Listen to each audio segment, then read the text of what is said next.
ချစ်ခင်လေးစားအပ်ပါသောမိဘပြည်သူများနိုင်ငံတော်အာဏာပိုင်ရှင်များဖြစ်ကြတဲ့မဲဆန္ဒရှင်ပြည်သူများရှင်ကျမကတော့ကချင်ပြည်နယ်ဒီမိုကရေစီပါတီ KSDP ရဲ့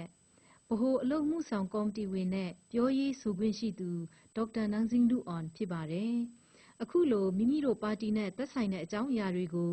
ပြည်သူတွေကိုတင်ပြခွင့်ရတဲ့အတွက်ဂုဏ်ယူဝမ်းမြောက်မိပါတယ်ပြည်သူဆိုရာမှာအထူးသဖြင့်ကချင်ပြည်နယ်တွင်မှီတင်းနေထိုင်ကြတဲ့မိဘပြည်သူများကိုဆိုလိုချင်ပါတယ်မိမိတို့ပါတီဟာပြည်သူကိုလေးစားတန်ဖိုးထားတဲ့ပြည်သူကိုမန်နိုင်ပြုတဲ့ပါတီဖြစ်ပါတယ်ဒါကြောင့်ပြည်သူလူထုအကျိုးမှန်သမျှကိုတည်ပိုးလှုပ်ဆောင်သွားမှာဖြစ်ပါတယ်ကျမတို့တိုင်းပြည်မှာခေတ်စနစ်တွေပြောင်းလဲလာတာကိုကျမတို့အပြည့်အဝထောက်ခံပါတယ်နိုင်ငံတော်ရဲ့ပြုပြင်ပြောင်းလဲရေးလှိမ့်လုံးကြီးကိုကျမတို့ကနောက်ကနေတွန်းမှာပါရှိရမကပါဘူးတိုင်းပြည်မှာစစ်မှန်တဲ့ငြိမ်းချမ်းရေးအမြန်ရရှိဖို့နဲ့ဒီမိုကရေစီအပြည့်အဝထွန်းကားဖို့ကျမတို့လိုလားပါတယ်ကျမတို့ရဲ့ခံယူချက်တစ်ခုကိုပြောရမယ်ဆိုရင်ပြည်တွင်းငြိမ်းချမ်းရေးနဲ့ဒီမိုကရေစီထွန်းကားရေးဟာငွေဒင်းကားတစ်ခုရဲ့ခေါင်းနဲ့ပန်းလိုပါပဲခွဲခြားလို့မရစကောင်းပါဘူးနှစ်မျိုးစလုံးကိုတစ်ချိန်တည်းတပြိုင်နက်ဖော်ဆောင်သွားရပါမယ်ဘာကြောင့်လဲဆိုရင်ငြိမ်းချမ်းရေးရတော်ညာလဲဒီမိုကရေစီမထွန်းကားရင်အနှစ်သာရမပြည့်စုံသလိုဒီမိုကရေစီထွန်းကားပေမဲ့လည်းတိုင်းပြည်မတည်ငြိမ်မအေးချမ်းဘူးဆိုရင်ဒီမိုကရေစီရဲ့အရသာကိုပြည်သူတွေခံစားနိုင်မှာမဟုတ်ပါဘူး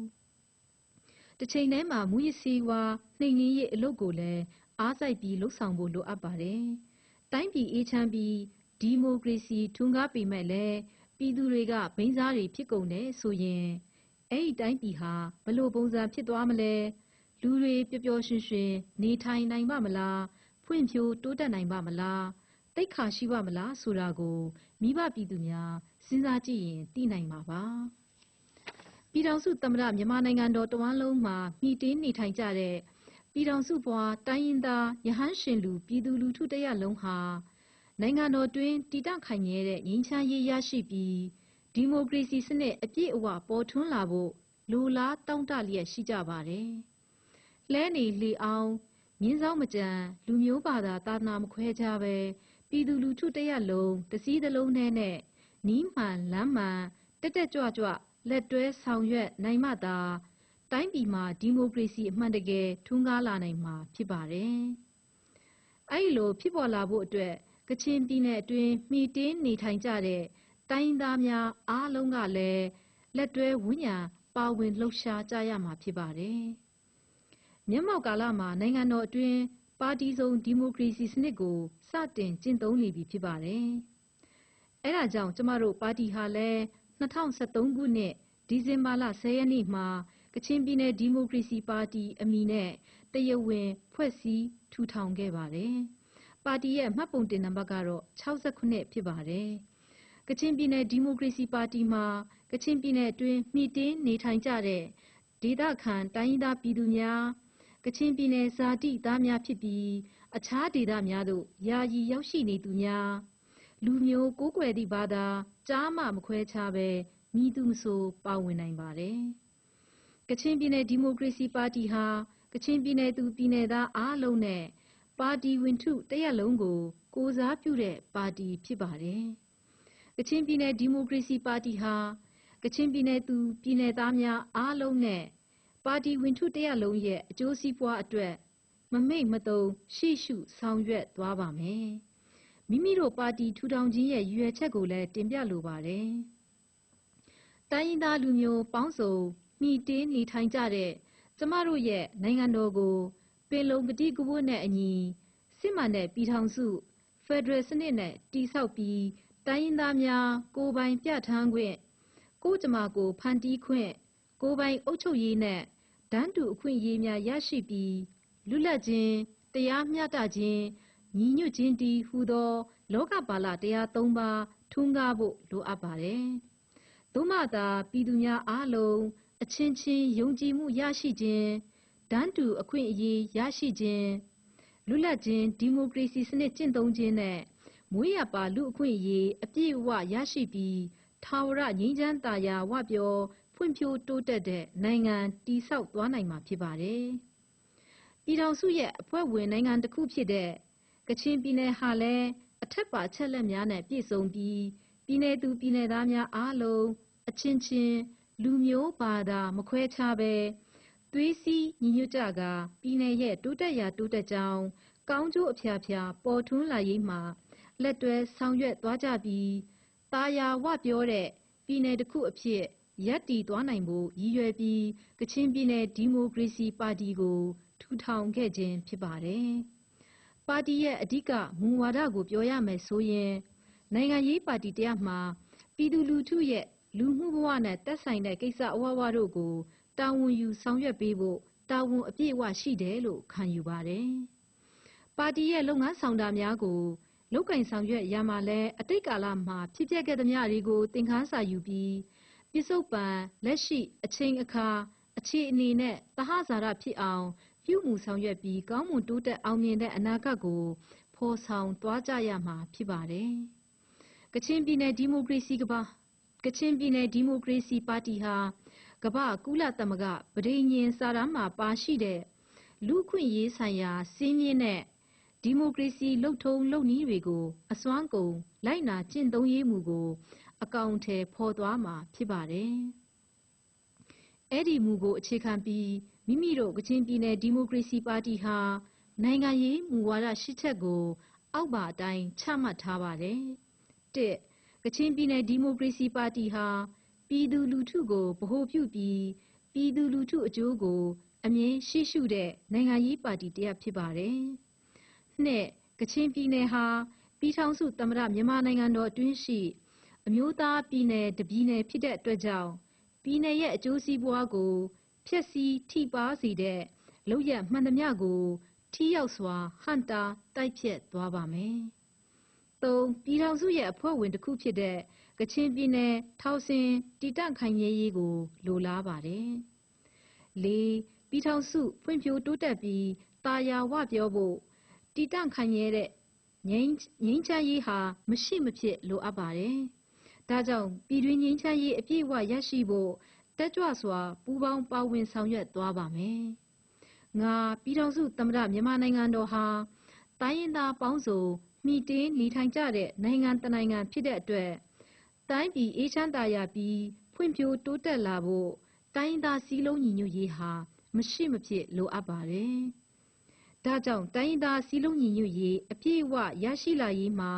စွမ်းစွမ်းတမန်ပါဝင်ဆောင်ရွက်သွားပါမယ်။၆မျှတတဲ့ဥပဒေနဲ့တရားစီရင်ရေးနိုင်ငံတွင်တရားဥပဒေစိုးမိုးရေးအတွက်အလေးထားဆောင်ရွက်သွားပါမယ်။တစ်ချိန်တည်းမှာစီးပွားရေးမူဝါဒ၈ချက်ကိုလည်းအောက်ပါအတိုင်းချမှတ်ထားပါတယ်။၁လွတ်လပ်တဲ့ဈေးကွက်စီးပွားရေးစနစ် Free Marketing System ကိုထောက်ခံအားပေးရေး၂စိုက်ပျိုးမွေးမြူရေးလုပ်ငန်းများမှာခေတ်မီတဲ့သိပ္ပံနည်းစနစ်များကိုအသုံးပြုနိုင်အောင်အားပေးမြှင့်တင်ရေး၃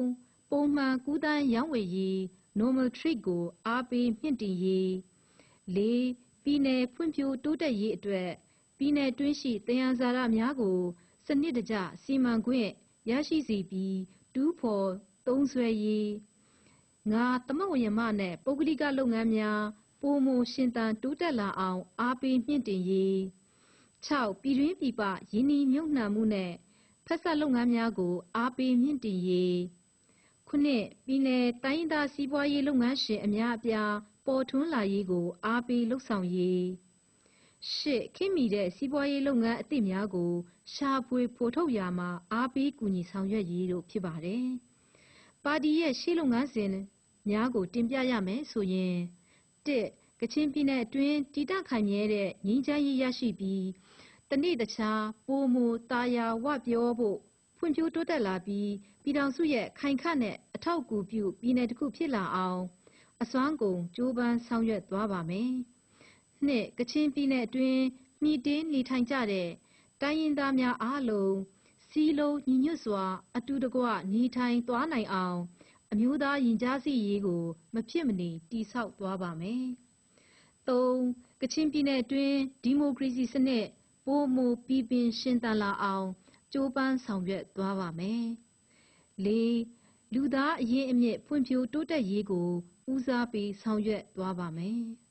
။ငါပြည်သူလူထုရဲ့အခြေခံလိုအပ်ချက်များဖြစ်တဲ့စားဝတ်နေရေး၊ဖူလုံရေးနဲ့လူနေမှုအဆင့်အတန်းမြင့်မားလာရေးကိုအလေးထားဆောင်ရွက်သွားပါမယ်။6. ပြည်သူလူထုရဲ့ကျန်းမာကြံ့ခိုင်ရေးနဲ့စာရိတ္တကောင်းမွန်ရေးဆိုင်ရာလုပ်ငန်းများကိုမြင့်တင်ဆောင်ရွက်သွားပါမယ်။ 9. မသေမနေရအခမဲ့ပညာရေးစနစ်ကိုအခြေခံပြီးခေတ်မီတိုးတက်တဲ့အသုံးချပညာရေးစနစ်ကိုဆက်လက်အကောင်အထည်ဖော်ဆောင်ရွက်သွားပါမယ်။ 10. တရားမျှတတဲ့ဥပဒေပေါ်ပေါက်လာပြီးယင်းဥပဒေကိုလူတိုင်းလေးစားလိုက်နာရေးနဲ့လူသားတိုင်းကိုကျင့်တရားကောင်းမွန်ရေးကိုအထူးအလေးထားပြီးတရားဥပဒေစိုးမိုးရေးကိုကြပ်မတ်လုပ်ဆောင်သွားပါမယ်။ကျွန်မဆက်လက်တင်ပြခြင်းတဲ့အချက်တစ်ခုကတော့ရွေးကောက်ပွဲနဲ့ပတ်သက်တဲ့အချက်ပဲဖြစ်ပါတယ်။ရွေးကောက်ပွဲဆိုတာဒီမိုကရေစီစနစ်မှာမရှိမဖြစ်လိုအပ်တဲ့လုပ်ငန်းစဉ်တစ်ခုဖြစ်ပါတယ်။တိုင်းပြည်ရဲ့အာဏာပိုင်ရှင်တွေဖြစ်ကြတဲ့ပြည်သူလူထုတွေကသာရွေးကောက်ပွဲရက်မှာမိမိတို့ကြိုက်နှစ်သက်တဲ့ကိုယ်စားလှယ်လောင်းတွေကိုမိမိအိတ်ကထဲကမဲတပြားထုတ်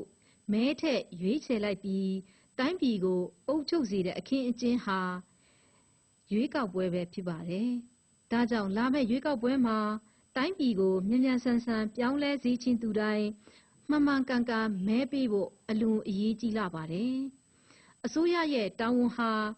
လွတ်လပ်တရားမျှတတဲ့ရွေးကောက်ပွဲကျင်းပပေးဖို့ဖြစ်ပြီးပြည်သူတွေရဲ့တာဝန်ဟာမဲထည့်ပေးဖို့ဖြစ်ပါတယ်။ဒါကြောင့်လာမယ့်ရွေးကောက်ပွဲဟာတိုင်းပြည်အတွက်အကျိုးပြုတဲ့ရွေးကောက်ပွဲတစ်ရပ်ဖြစ်ဖို့ဆိုရင်အစိုးရရောပြည်သူတွေပါတာဝန်ကျေပွန်ကြဖို့လိုအပ်ပါတယ်။နိဂုံးချုပ်ပြောကြားလိုတာကတော့ကချင်ပြည်နယ်သူပြည်နယ်သားမိဘပြည်သူများရှင်ကချင်ပြည်နယ်ကိုချစ်တယ်ကချင်ပြည်နယ်ကိုတိုးတက်ဖွံ့ဖြိုးစေချင်တယ်ဆိုရင်လာမယ့်နိုဝင်ဘာလ10ရက်နေ့မှာကျင်းပမယ်အထွေထွေရွေးကောက်ပွဲမှာကချင်ပြည်နယ်ဒီမိုကရေစီပါတီ KSDP ကိုမဲထည့်ပေးကြပါထောက်ခံအားပေးကြပါလုပ်ပိုင်ခွင့်နဲ့အာဏာအနှင်းကြပါလို့ပြောကြရင်နှိဂုံးချိုးအပ်ပါတယ်ကျေးဇူးတင်ပါတယ်ရှင်